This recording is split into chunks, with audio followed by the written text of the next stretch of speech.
Hello, you are listening to the Childcare Director's Chair podcast.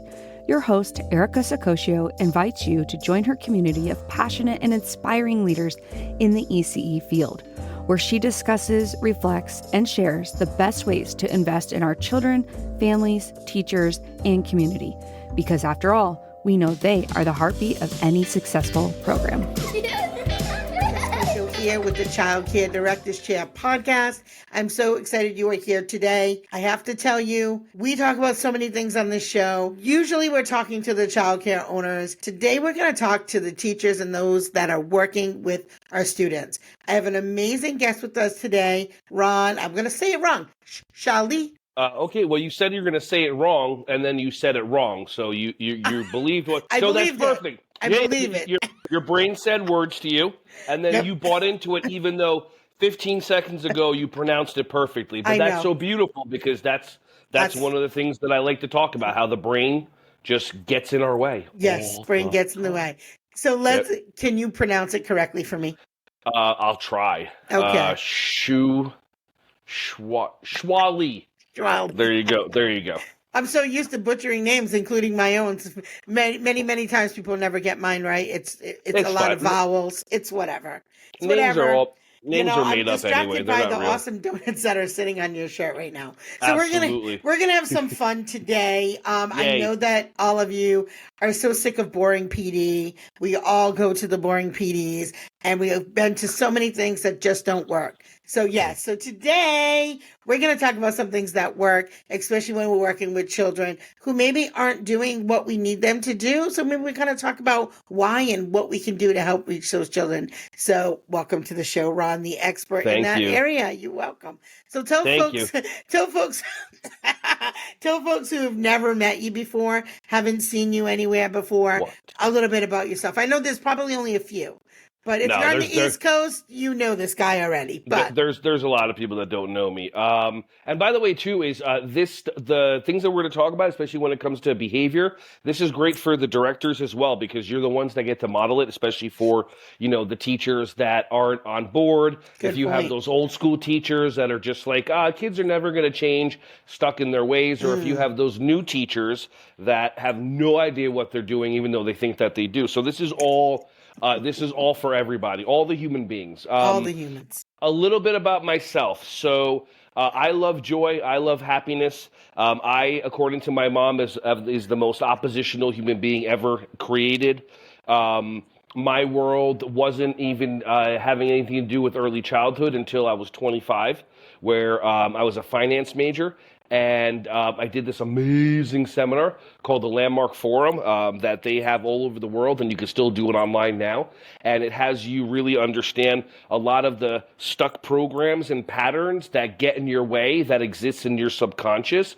So once I started looking at my blind spots and realizing my path for money was because of one sentence that I said that I was 12, I kind of broke that apart. And I remember teaching my cousin in Israel for the first time martial arts, the first time I met him, and then for a whole entire week we just trained and had fun, and I just remember one of the most happiness of my life is teaching martial arts. So I went to my karate instructor that I was actually training how to be a better fighter. I was a pro wrestler at the time.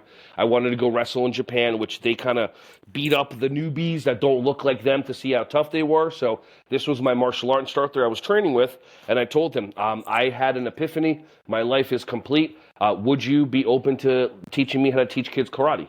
And it was incredible because he talked to his wife, and I learned more about him. He was an elementary school teacher. The wife was a preschool teacher. And I didn't realize that they had such knowledge and master's degrees and all this, but they would implement it in a karate school fashion. So for the first 2 years, I was learning how to teach my own classes while I was running an at-home personal training business where I would go to people's houses. And instead of boring weights, we would do twister. We would play tag. We would run around their whole entire houses. Everything with me is about having fun because I'm one of the few people that was lucky enough never to believe anyone when they said grow up or when they said, if you can't make money doing this, don't do it. I didn't listen, Captain Oppositional, and this is also what I do when it comes to working with teachers and staff is just teaching them how to have more joy. Well, I think right now we all definitely could use more joy, and I think that the challenges in the last 5 or 6 years have have really doubled, right? So I Absolutely. want one and two things. I want my kids to have fun and learn, and I want my teachers to enjoy coming to work. So let's talk Yes. about that, right? Let's talk Yes. about Yes. that. So, share a little bit about how what you're doing and what you're training people to do help accomplish those goals. Well, I'm training people to understand how their brains and their body really works based on the information that I've learned. I'm hoping that people understand that when the voice in their head says something, it's not their conscious, it's not their truth, it's just a voice in your head. Like, for example, how many of you, as directors or teachers, have ever tried to have a conversation with a child, then you look at them and you say, "Look at me when I'm talking to you," and they start this?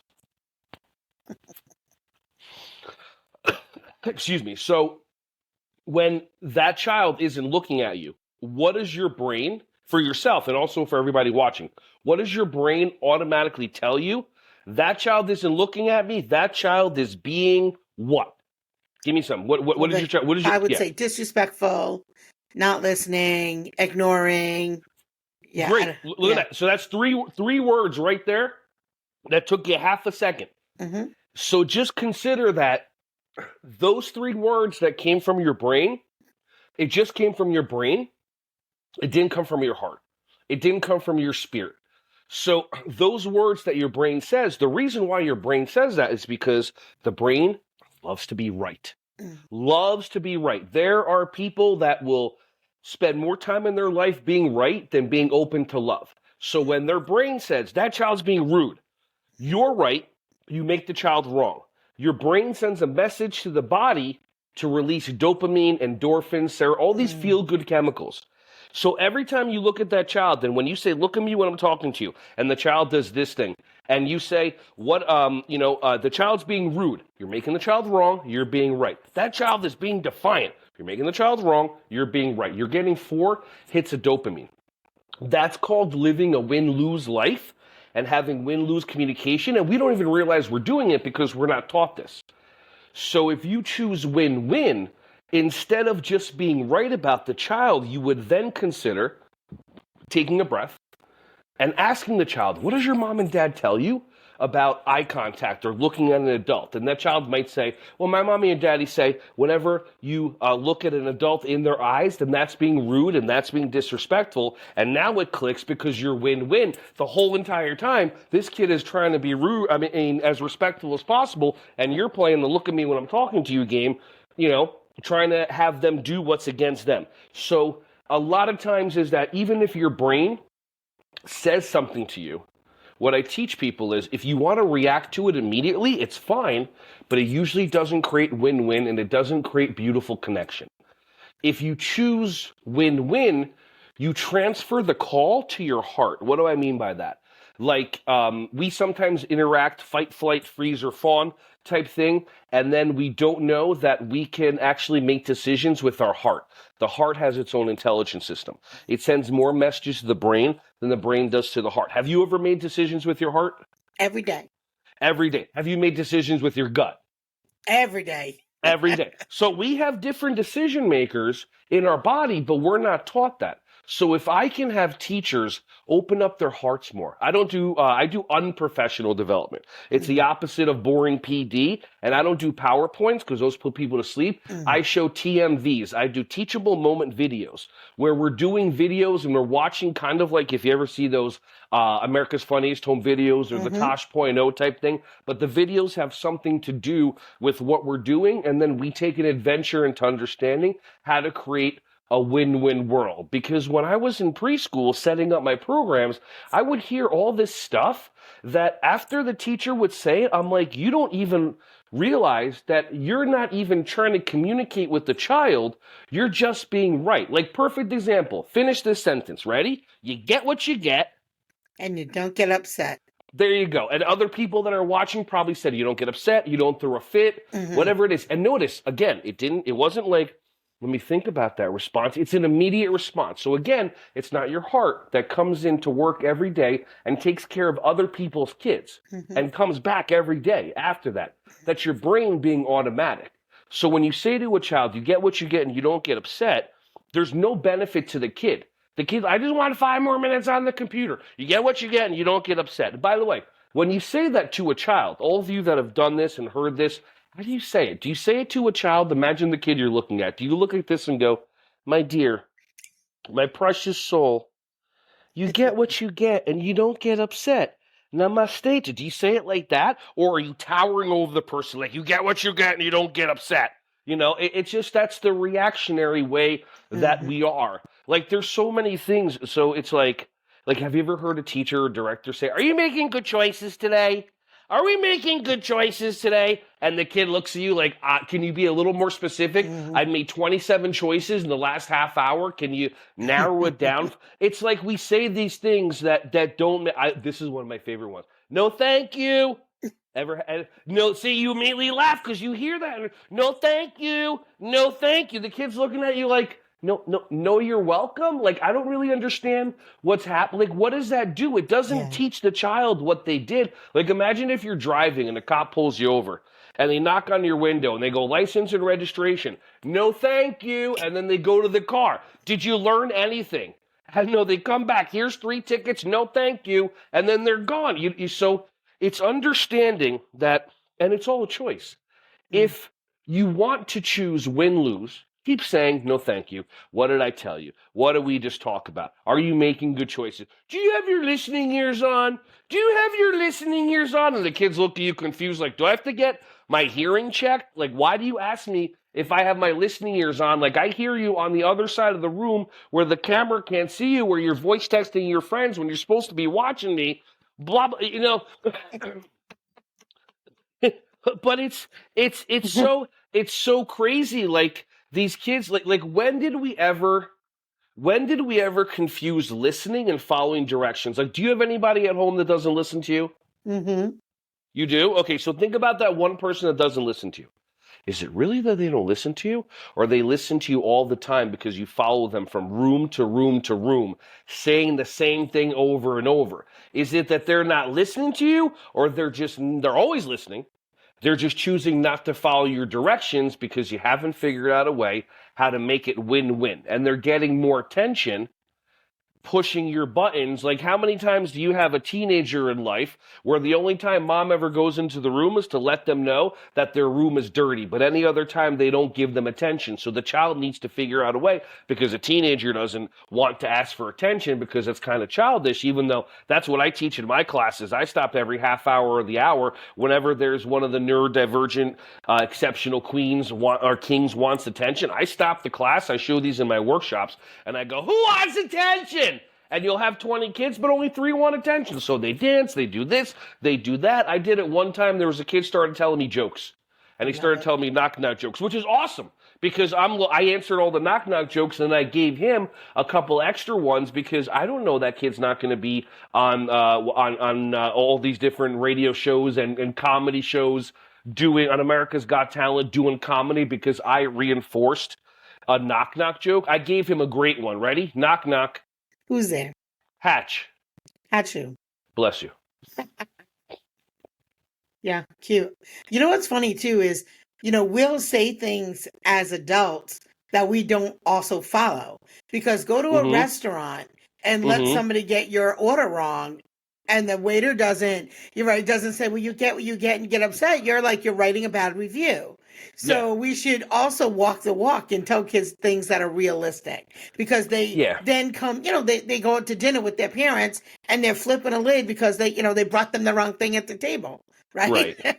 Well, that's a whole nother thing about one other thing that the brain does, which is creating expectations. And that's another thing that I go over because, like, for example, have you ever created an expectation for another human, never shared the expectation with them, and when they don't fulfill the expectation that they know nothing about, who does our brain immediately get mad at?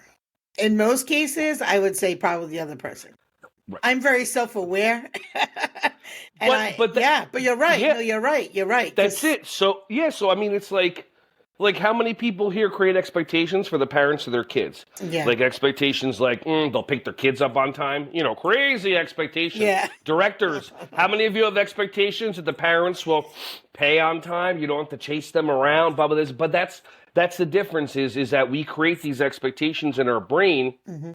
And then because they're not fulfilled by the person that doesn't know, we now treat them differently. Like if a person, we have an expectation that they're going to pick their kids up at 6 and a parent walks in at 6:10, our brain doesn't tell us, make sure they're okay. Ask them how their day was. Was there traffic? What's going on that you were late? Blah, blah, blah. Our brains a program to go look at them and then look at that hot cup of coffee and like, did you have to sit in a drive-through to get that? You could have been here on time. But that's the brain making up stuff about the parent.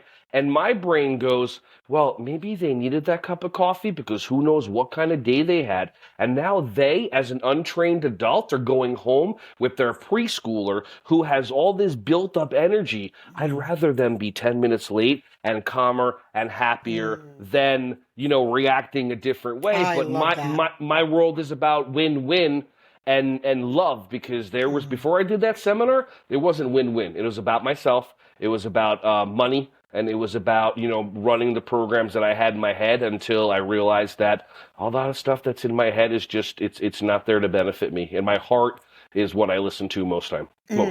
Ron, so I'd like to throw something in there because I love what you just said. It's very profound, actually. So I am a childcare owner and I have directors under me. And sometimes that win-win also can relate to the adults in the room. Yeah, right? Absolutely. And so sometimes, because I'm very heart-centered, I may look at something exactly like what you just said. I may look at something in a whole different way than a director does. And they're like, well, you don't have my back. And they get away with stuff. And I'm like, because I look at them as the human being that they are. Yeah. And it's not like, yeah, of course they got to follow policies and things like that. I'm not saying that, but I think I check in on them first. Like, are you okay? Are you late because something happened? Or you're late because you just didn't care to be on time? Like, those are two different things, and I think it's important to be aware of that. Not only because it's important, because as we set the environment up for our school, it's not just the teacher and child relationship, but it's also the adult relationships in the room. And when you walk in a room, you already know what the culture is of that program without a person saying a word. You can see it in the body language and people. You feel it. You feel the energy, heart coherence, and the electromagnetic field that the heart sends out is very real, and you feel it when you walk into a room. That's why I try to get, if you're about to go into the school and you have a negative way of being that you realize, I try to get people to go onto YouTube and type in Chewbacca lady, or type in some silly big dogs and babies and just watch for 1 minute one of those videos. Like my go-to videos are the Patrick Swayze and Chris Farley Chippendale scene from Saturday Night Live. Yeah. So, so you see how you right now had a state change. So what that is, it's a pattern interrupt. So what I do is I need to pattern interrupt my brain when it's going down that negative, what have you, so that I get myself out of that situation. Because who knows what happened 10 minutes ago, 3 minutes ago. But if you're going to walk into a school and you have a negative way of being, if you don't realize you're about to bring down the school, bring down the classroom, then maybe that could be the goal. We all know people that love to get themselves in a victim mentality and then invite other people to their pity party. And they don't realize, the consequence or the ramifications of it, or that's all they got. Because there's people that have shut off their hearts a long time ago. Like I do a lot of coaching with teachers that it used to be, I can't wait to see my kids. And now it's, I can't wait till it's 6 o'clock. Yeah. And a lot of times it's just one thing. A lot of times it's the parent that ran up to the teacher and asked a question that they know the teacher doesn't have the answer to because it's 6 o'clock and it's dismissal time and blah, blah, blah, blah, blah. And then the parent just wants to run over to the director and tattle just like the kids tattle, the directors tattle, the parents tattle too. And then the director, if the director said anything other than, thank you for the information, I'll look into it. Instead of sometimes, I'll make sure that they immediately just believe the parent. And my question is, why? But, why would you believe anything a parent says? Unless it's on video, like I don't believe anything they say, that's just me. So then the parent then tries to tattle And then the director goes up to the teacher and goes, did you do? And all the teacher has to do, the brain goes, wow, they didn't believe me. They didn't trust me. And all of a sudden, that trust and that love, the brain shuts it off for the director. But the problem is the brain doesn't know to shut it off for the director. So the brain shuts it off for everything. I mean, I've done coaching for teachers that they were joyous and loving and happening. And all of a sudden, it was just upset and sad. Until I have a conversation with the teacher, and then I find out, 6 months ago, mom died, and she has a 12-year young sister, and now she's the adult, so she made a decision. I have to be serious. And she didn't realize when we program ourselves, especially in a heightened state and when there's trauma, the serious is 100%. So she was serious at home where she wanted to be. But then she was serious with her own kids. And then she was serious with the kids in her classroom. And all the happiness and all the love and all the joy disappeared. And until she realized that, she started crying, because that's how you release trauma. Energy and motion. Emotions are energy and motion. She cried. She let it out of her system. She realized what she did. The next day, she came back as the beautiful human being. And it's awesome. But unfortunately, that's how the brain works. It just takes one time and 5 seconds for the brain to be traumatized. It connects with the body, takes a screenshot or a snapshot of it, puts it all the way in the back of your brain and hides it from you, so you don't even know what's happening. And then you're wondering why, I can't get into a relationship because my body told me when I was 6 I wasn't lovable, or something else. It's amazing how this thing is so designed. And we're not taught about trauma release. We're just taught to push stuff down instead of get it out of our system. Stay with us. We'll be right back. Have you ever thought what it would be like to be a cop? Well, not just any cop, a Texas cop. Well, we have the show for you. TMPA's Blue Grit Podcast, the voice of Texas law enforcement, where we share intense stories, yes, the good ones and the bad ones. We also share information and have good discussions about how we can improve this profession. So what are you waiting for? Grab that gun belt and come ride shotgun with us today. Available on YouTube and where you get your podcast.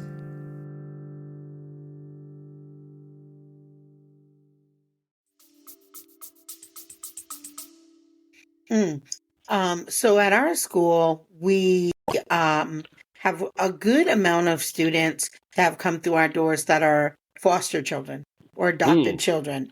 So talk a little bit more about how teachers can help children who have faced trauma. First of all, any conversation you have with them, have it be eye level or you're below them. Any conversation right off the bat that you're towering or you're over somebody is just a disempowering conversation. Their body is in full alert. They could be your fight or flight depending on what their backgrounds are. So first thing I would do is make them comfortable and show them love and talk to them and listen to them and find out things about them and just let them express themselves and just slowly start understanding that every child is their own individual thing, and things happened in life, and you can open up your heart and make it a possibility for you to connect with that child. And emotions are good too. We've been taught to kind of push emotions out, but I don't know. I mean, I cry with my kids. I laugh with my kids. I fart with my kids. When I'm working with my students, it's all about human interaction, and I don't for a second allow any of the quote unquote BS that's kind of snuck in about, well, you can't really, you can't do this, you can't hug your kids, you gotta do that. No, I'm all about love. But then again, I'm not a preschool teacher. When I used to work in preschools in New Jersey, and we still do at this one school down here in Fort Lauderdale, we go in as an enrichment program. So, it's I have more leeway since I'm my own boss. And I didn't even realize you were from Florida. So with that being said, this is going to be way off topic, but what can we do as a community to help the folks down in Florida, like our ECE community? Do you know what we can do?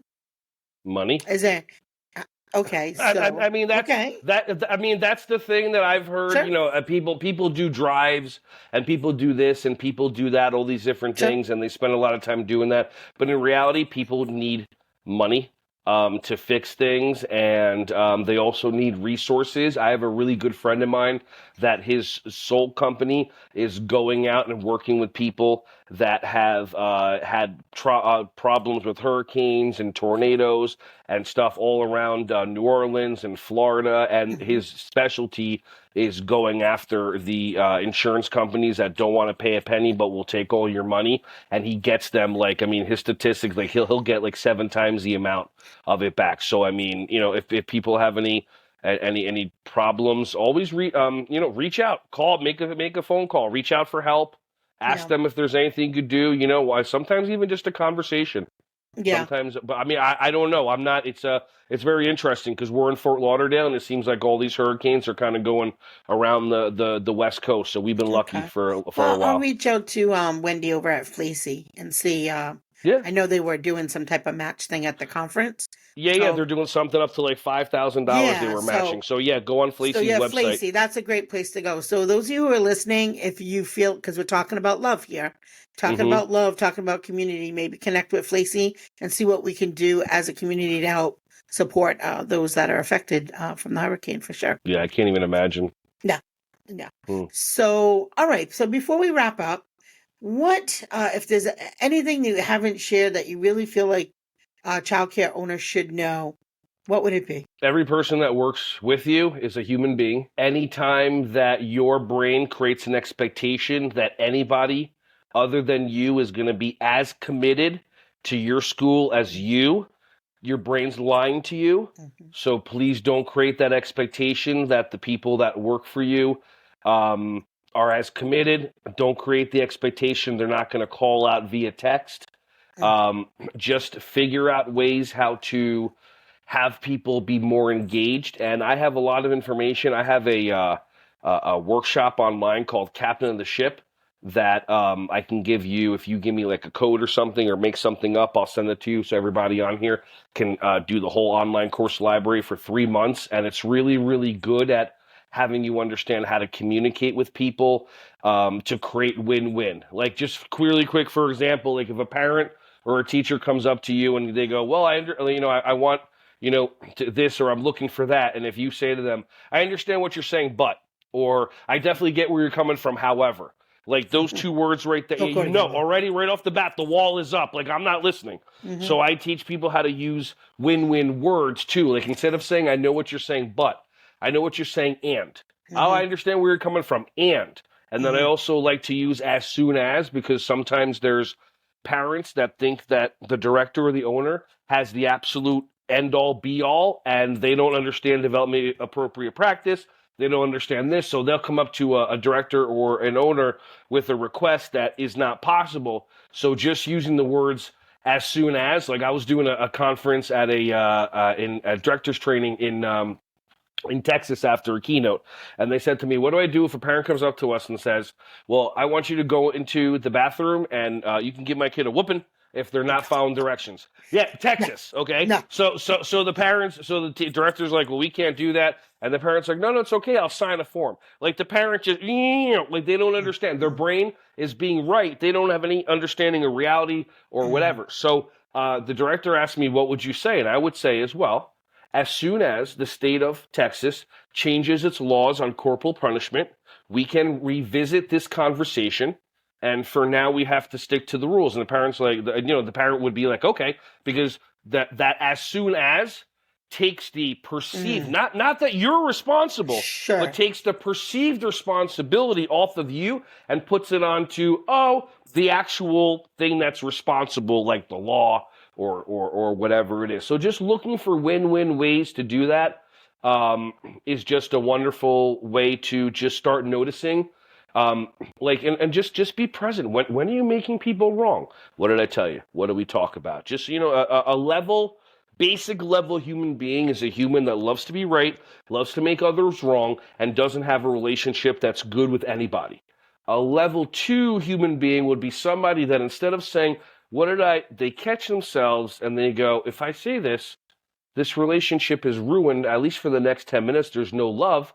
And then you choose to say something else or you don't say it at all.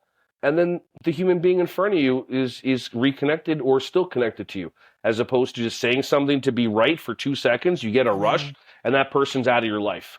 Yeah. Just as easy. Yeah, it's crazy. Yeah. I don't know if you read John Maxwell or not, but I don't read. I wait for the movie. Gotcha. Okay. So John Maxwell talks about that in his 5 levels of leadership. And number 1 is literally that is ruling by policies, procedures, and things like that. Yeah, right. Not the person, not caring about the relationship. So, all right. So, while we're on, I'm going to give you a code. Here's the code. It's going to be podcast 1, all capital letters. Does that work for you, Ron? Sure. Podcast 1. That's the code. So we're going to drop the info in the link below if you want to check out the, what'd you say, captain of the ship? Steering the ship? Captain of the ship is the director's training. Okay. Behavior mastery's on there. There's also a really nice one that I call Strength Ching, which is stretching and strengthening. It's how to get rid of sciatic pain, lower back pain, carpal tunnel pain, all these things that as directors and owners, you're sitting in the chair. I know you're getting up to cover ratio or to do mac and cheese or to nebulize or the bus or whatever. But, you know, if you're sitting for more than an hour a day, your hamstrings are contracting. Your lower back and your sciatic muscles are contracting. These are not things that are supposed to be happening, and this is where the pain starts from. So you can get rid of sciatica, carpal tunnel pain, neck pain, all this stuff just by doing 35, 40 seconds of stretching per thing a day. Only if you want pain relief. I mean, there's people that, something hurts them and now they can get attention for it and they don't want that pain to go away. So. Thank you so much, Ron. My pleasure. Thank you for everybody who tuned in today. Again, remember, it's the small details that make a big impact on the success of your childcare business. That's it. Have a great day. Bye, everyone. Well, all the cute little kiddos have been picked up and it's time to go home. And that'll do it for another episode of the Childcare Director's Chair. Please leave a review so Erica knows the information is helping you to manage and improve your childcare centers. Remember to subscribe to get the latest episode from Erica's Childcare Director's Chair.